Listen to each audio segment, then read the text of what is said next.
Actually, the land of India is known as Bharat, isn't it? So Bharat has different meanings, and it said there's one hidden meaning of the name Bharat. Bharat is made up of 3 syllables, Bha, Ra and Ta. So they say Bha stands for Bhav, which means your heart, your emotion. Ra stands for Raga, which means melody. And Ta stands for Tal, which means beats. So literally the name of the land of India, Bharat, is the place where one's emotions and one's heart is expressed through melody and beats. So it's the land of music, the land of dance, the land of culture. And so we got a little bit of a glimpse of that this evening. And today we're going to spend some time to just step back from life and maybe look at our life from a different perspective and see what Krishna, who speaks the beautiful Bhagavad Gita, what wisdom Krishna may have to offer us, which helps us look at our life in a slightly different way. So are you enthusiastic to do that? Yes. Yeah. Okay, wonderful. So before we begin, we'll just offer some prayers. So please just take these few moments to reflect, to open your heart, to bring yourself into the present. And in this way, we'll begin our spiritual exploration today on a very beautiful note. Om Ajnanatimmirandhasya Jnananjana Shalakaya Chakshurunmilitam Yena Tasmai Shri Gurave Namaha. Nama Om Vishnupadaya Krishna Preshthaya Bhutale Shrimate Bhaktivedanta Swami Niti Namine Namaste Saraswati Deve Gauravani Pracharine Nirvishesha Shunyavadi Paschatya Deshatarine Shri Krishna Chaitanya Prabhu Nityananda Shri Advaita Gadadhara Shrivasadi Gaura Bhakta Vrinda Hare Krishna Krishna Krishna Hare Hare Hare Rama Rama Rama Hare Hare. Srila Prabhupada ki. Today's topic is dealing with adversity. Each of us, as we walk through life every single day, life is so unpredictable. So many problems can come, so many issues, obstacles, so much unpredictability in the world we live in today. Once a lady, she came to the doctor and she said, I've got a problem. He said, what's the problem? She said, I've got frogs in my stomach. He said, it's not possible. If there was a living frog in your stomach, you wouldn't be here to tell the tale. She said, no, I'm convinced. There's frogs in my stomach. So the doctor said, okay, let me try one operation I've done before. So what he did is he gave her an anesthetic. And for some time she went into an unconscious mode. And as she was in her unconscious mode, he ran out of the surgery, went down to the pond, got a couple of frogs. And then he came back, she woke up, he said, I'm amazed. You were right. There were 2 frogs in your stomach. And here they are. She said, I told you.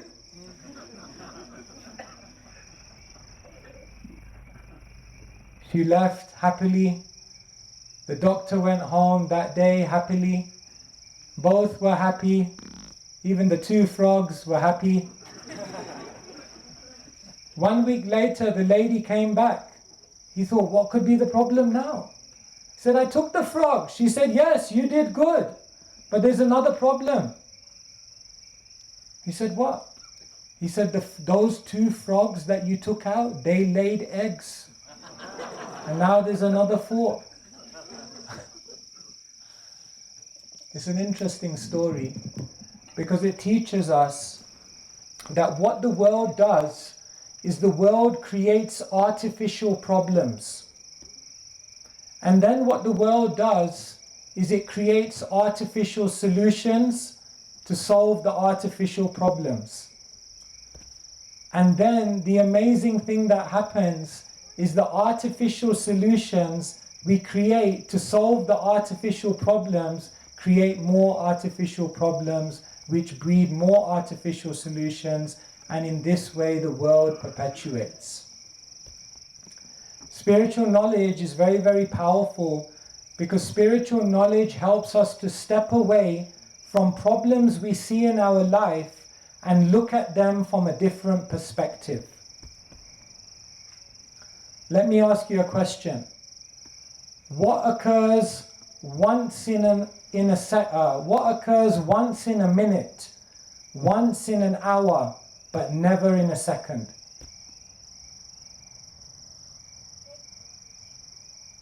Silence. That's not the answer, by the way. What occurs once in a minute, once in an hour, but never in a second? The letter U.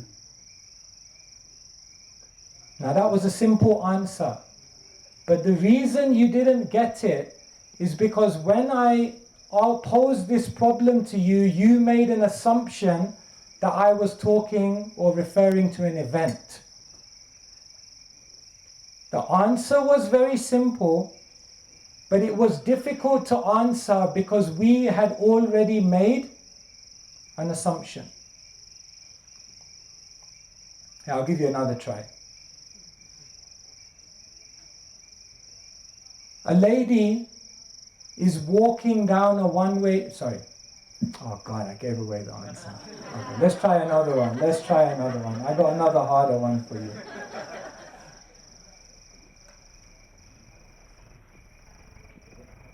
A cat falls out of a 30-story building and still remains alive. How is it possible?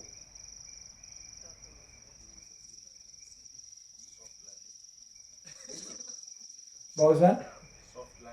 Soft landing. Maybe there's one of those on the bottom.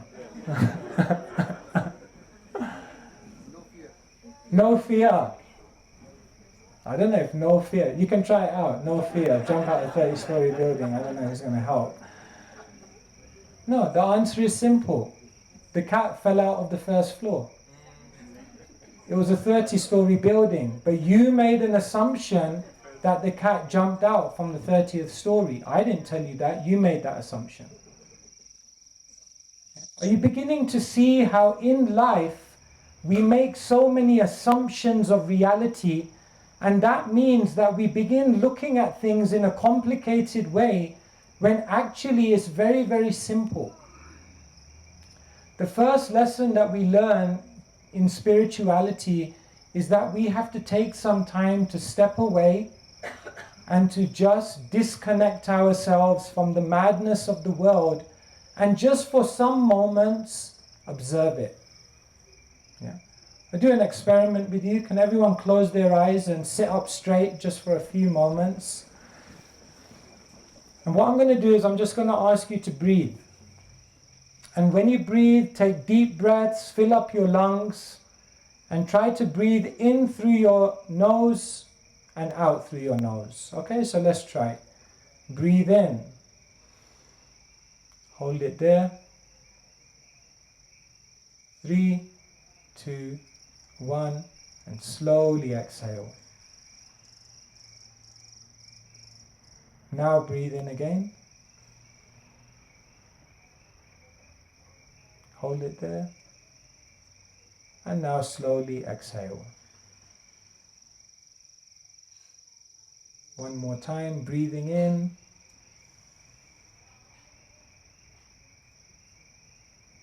And letting it go.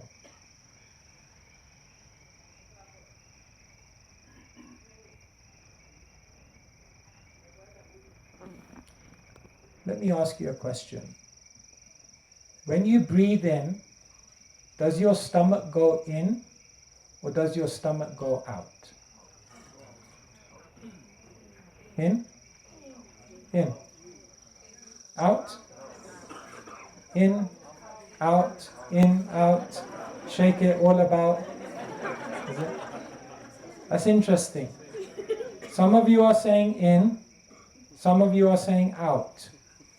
That is very interesting. That means half of you in this room don't know how to breathe. What's the answer? Out. In.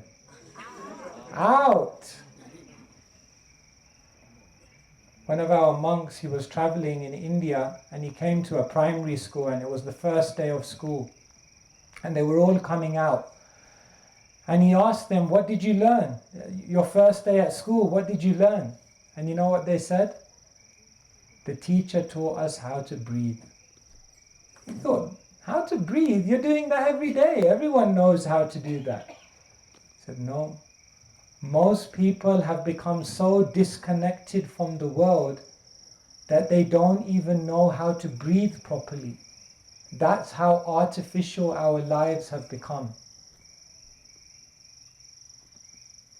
If you want the answer, check it out on Google. But some of you may need to revisit how you're breathing. So taking some time out, taking some time away from our busy lives to disconnect is essential. When an when an archer shoots an arrow and is trying to hit a target in the most powerful, rapid, and accurate way, what is the first motion that the archer has? Pulls back. Now that seems counterintuitive because if you want to reach the target, you're going back. Why are you going back?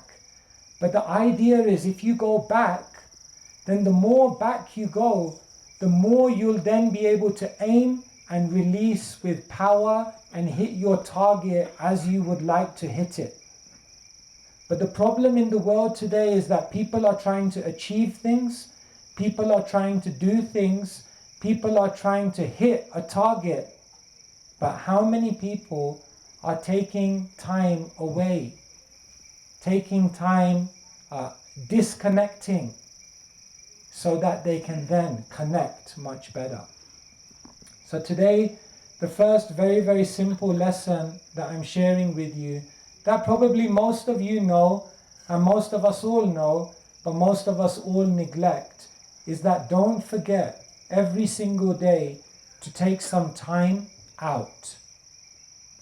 Prasadam is coming soon, and I'll just give you a tip. According to Ayurveda, half of your stomach should be filled with solids, 1/4 should be filled with water, and the other quarter should be filled with sweets. No, I'm only joking. The other quarter should be filled with air. Sweets. You're still convinced? Oh my God. We've got a lady who's got frogs in her stomach.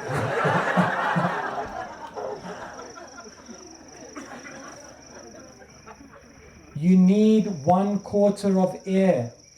Because without 1/4 of air, there's no space for any digestion to take place.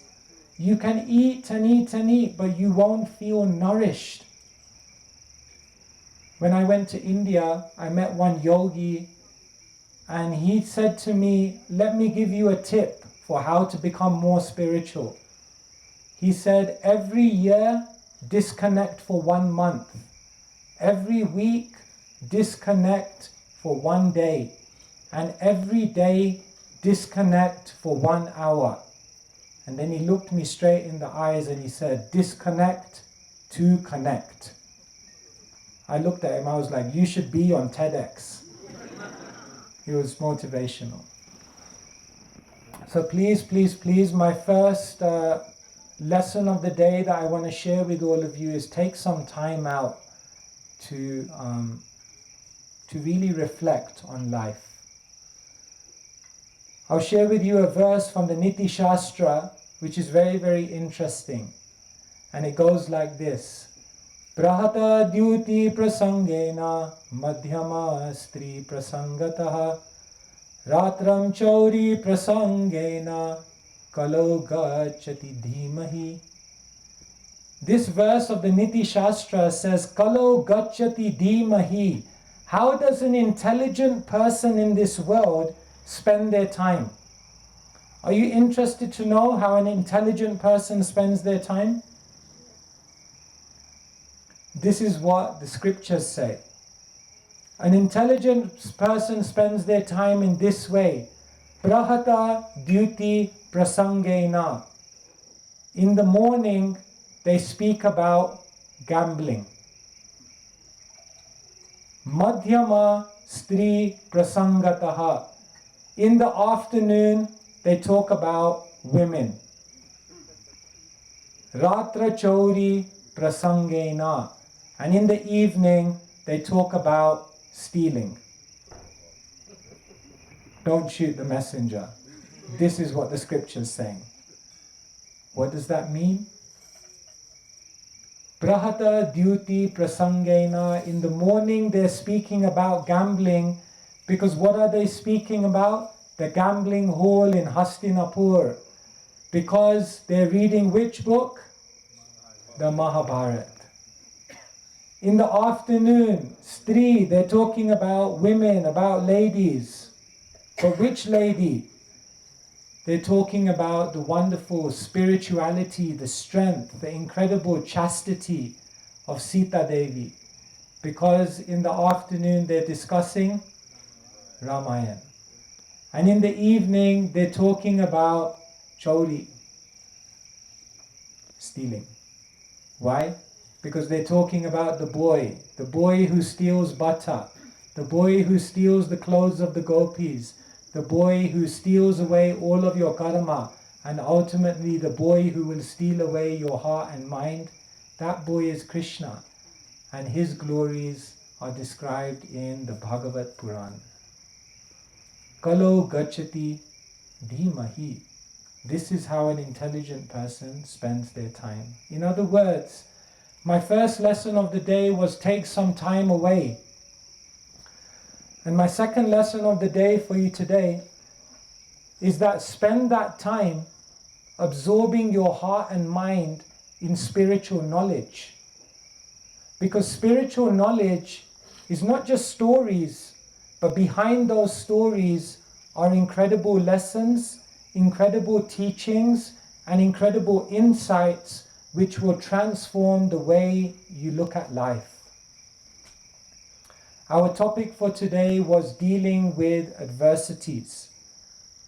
And my simple answer in terms of how you can deal with adversities and deal with the discomfort that life inevitably sends us is that we have to take advantage of spiritual knowledge. In the Bhagavad Gita, Krishna says, Nahi jnanena sadrisham pavitram iha vidyate nahi kalyanakrit kaschit durgatim tat gacchati. Krishna says, in this world, there is nothing so sublime and pure as transcendental knowledge. The basic problem with the world is that people think they can overcome adversity by controlling the external world. Control my health, control my environment, control the people around me, control different aspects of my possessions and my lifestyle. And we think that by controlling the external world, we will basically be able to remove all the adversity and anxiety in our life. But maybe, just maybe, you've noticed that you can't control the external world.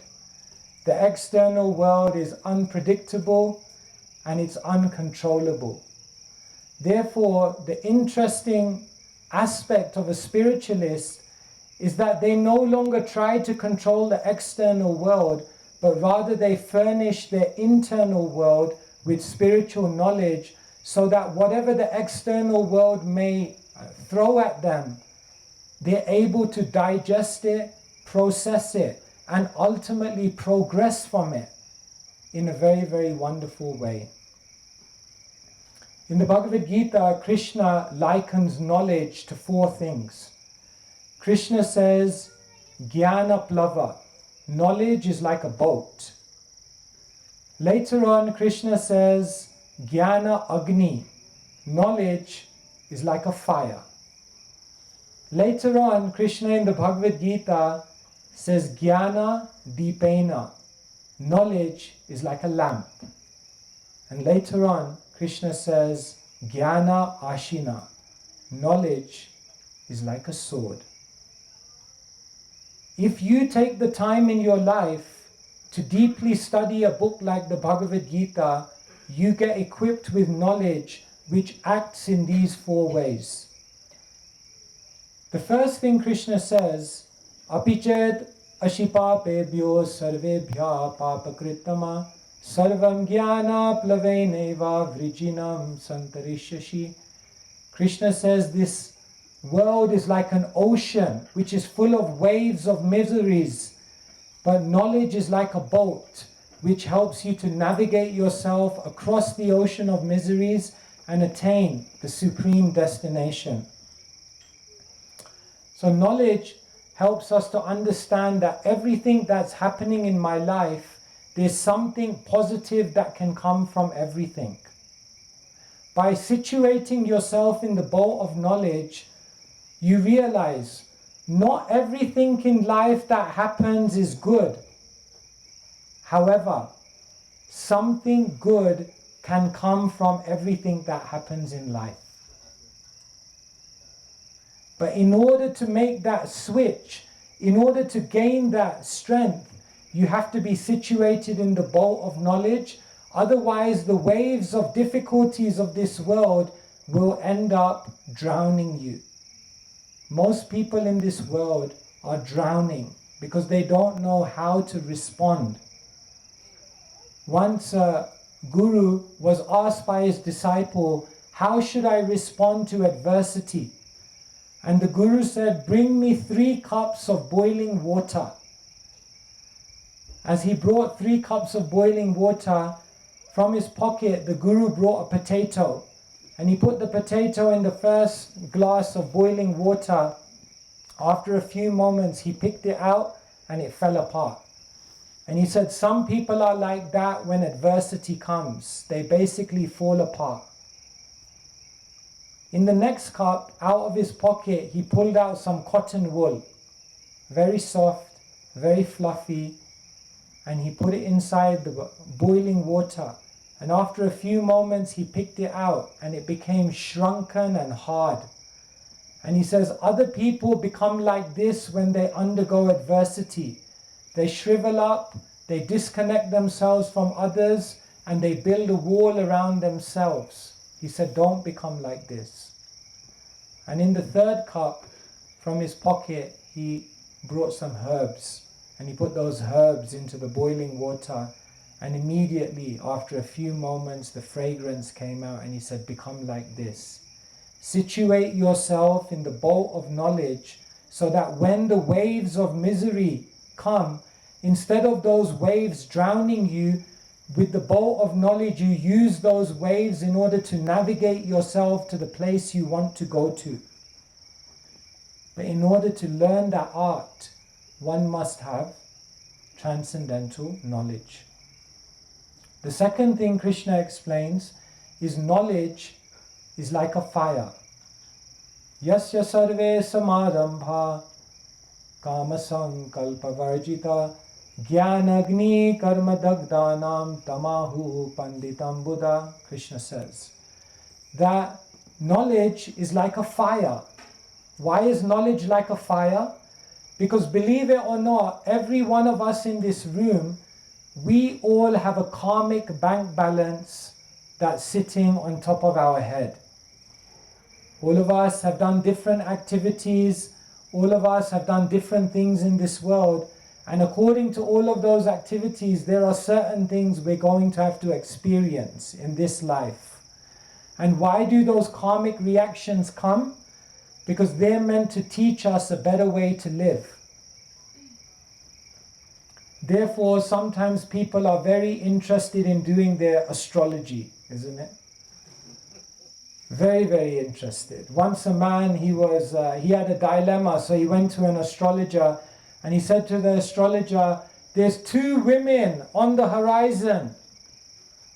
They both like me, but I don't know which is going to be the lucky one. Can you look into your crystal ball and tell me? So the astrologer looked into his ball and he said, oh yes, very, very clear. 2 women are there, definitely. So he said, which one? Which one? He said, you'll marry the first one. The second one will be the lucky one. So it's very interesting. People go to astrologers to try to find out all types of things about how their karma is going to affect them in this life, isn't it? How much money will I earn? Who will I marry?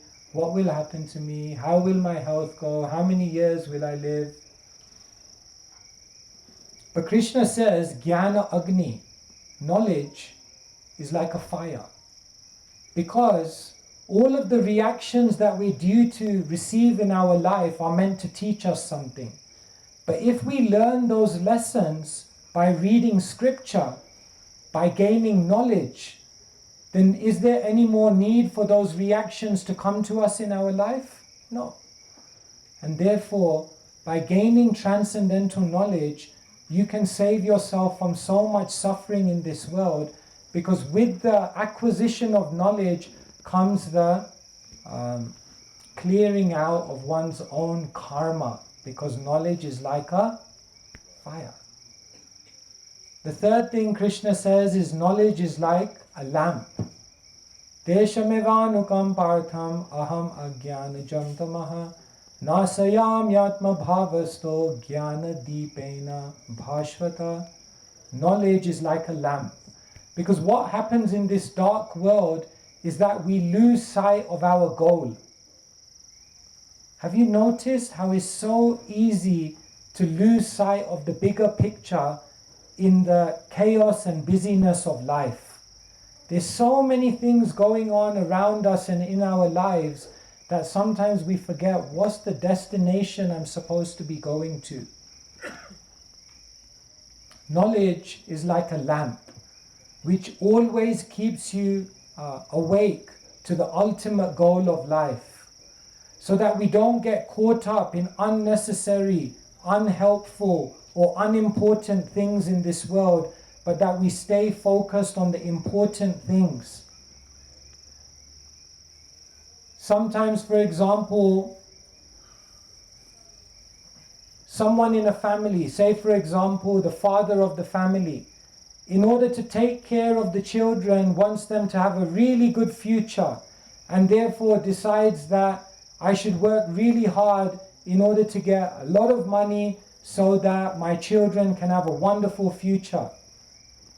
But in the course of that good motivation, what the man may do is leave the house so early in the morning that his children aren't awake, and come home so late at night that the children have already gone to bed, and in this way go the whole week without even seeing his children, with the good intention of earning for his child, but not realizing that in the process he's lost sight of the bigger picture, that what's the point of earning all that money for your child if you have no relationship with your child, if you have no time to spend with them. So this is sometimes what happens in life. We get so much caught up in the activities that we forget the goal of the activity. And therefore Krishna says, Jnana Deepena, knowledge is like a lamp, which always keeps you awake to the ultimate priority. And finally, Krishna says, Jnana Ashina, knowledge is like a sword. Tashmad Ajnana Sambhutam Ritstam Jnana Sinatmana Chitvainam Shamshayam Yogam Atisto Tista Bharata. Krishna says that in our heart, many doubts come about. Sometimes we doubt ourselves, sometimes we doubt our decisions, sometimes we doubt God, sometimes we doubt whether the life we created for ourselves was the right life. Therefore Krishna says, Jnana Ashina, knowledge is like a sword, which gives you the clarity to remove all of your doubts and be able to see everything very clearly. In this way, Krishna is explaining in the Bhagavad Gita that if everyone takes some time away from life to absorb spiritual knowledge, then this spiritual knowledge will help you in multifarious ways as you deal with the adversities of life. And therefore, this evening, in these few moments we have today, I'm sharing this with you. Lord Shiva, he says in glorification of the Bhagavad Gita, Maline Mashanam Pumsham Jalashnanam Dine Dine Gita Shakrit Bhashishnanam Samsara Malanashanam. It's very simple to understand. Jala means water. Shnanam means a bath. Dine Dine means every day. Jala Shnanam Dine Dine. Just as every day you take a bath with water in order to cleanse your body. Gita Shakri Bhashishnanam Samsara Malanashanam. Every single day, bathe your mind in spiritual knowledge so that you can cleanse the mind, cleanse the consciousness, and cleanse your vision so that you're able to look at life and see life in a different way. And this is the ultimate way to overcome adversity, because you can't change what happens to you. But what you can change is your intuitive response to those situations. But the only way you'll be able to change your intuitive response is if you gain spiritual knowledge. And that is what we wanted to share with you this evening. Thank you very much for listening. Hare Krishna.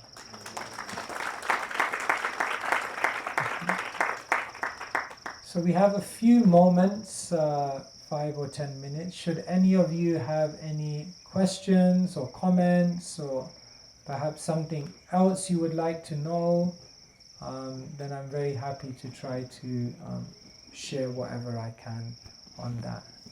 Does anyone have any questions they would like to ask? Nothing to do with frogs, please. Anyone? No questions?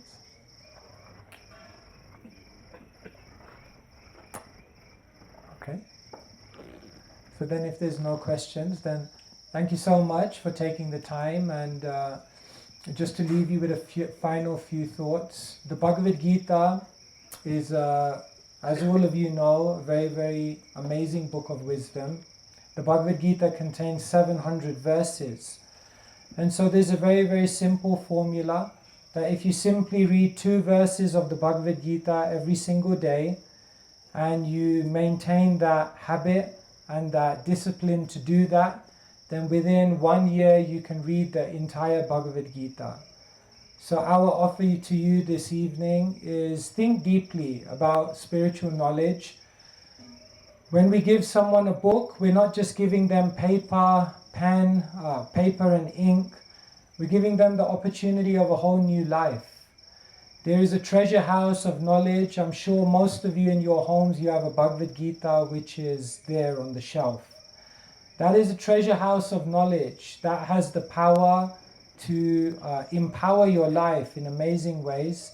It just requires some patience and some discipline in opening it and trying to grasp that knowledge, and see what happens and how it changes the quality of your